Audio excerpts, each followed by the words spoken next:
see the harvesting of personal data, like my wife's birthday, into localized offers, into apps.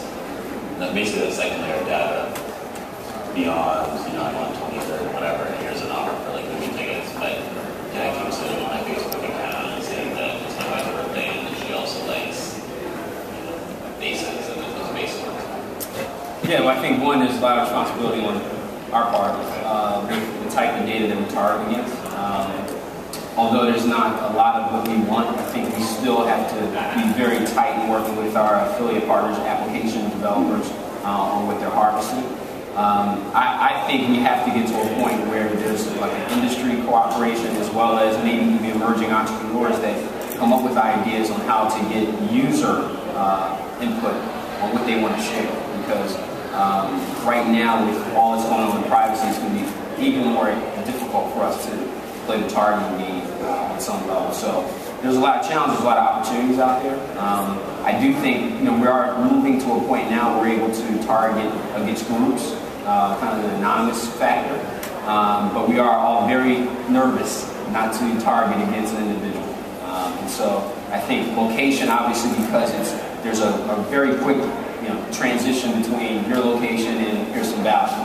But when you start to get into weird stuff like your wife's birthday and your kid's name and things like that, I think you turn the user off. And that's the last thing we as an industry want to do is create that type of fear. Right. I don't know if I agree with that though, because I think from an advertising perspective, I agree that people have that fear. And they don't want to be individually targeted.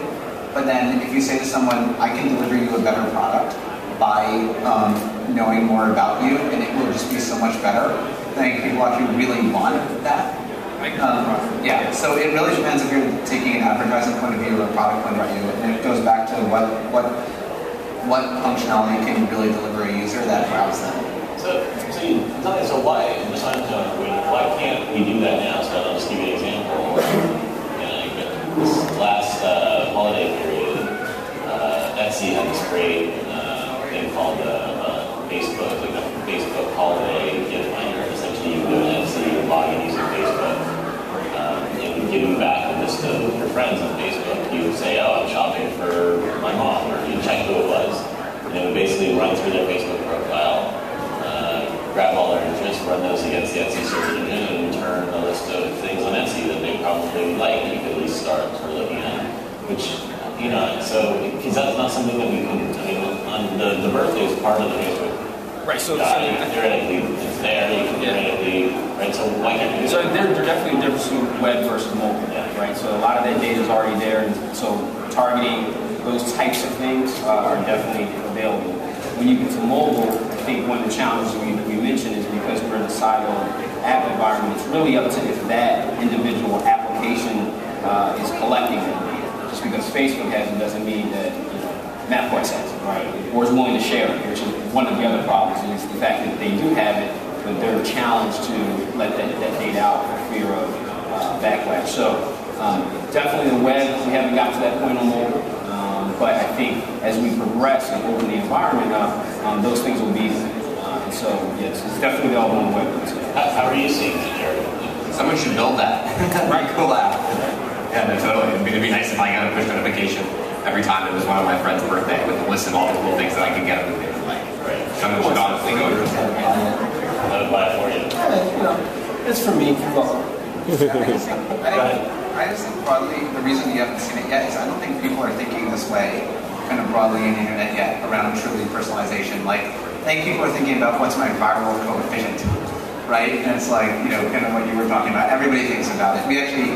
You asked about how do you get growth. We did this interesting study recently where we just kind of tracked different services that have recently been formed, like Facebook, Twitter, Foursquare, Instagram. And it's really interesting to see how kind of the newer the service, the faster it's been able to grow.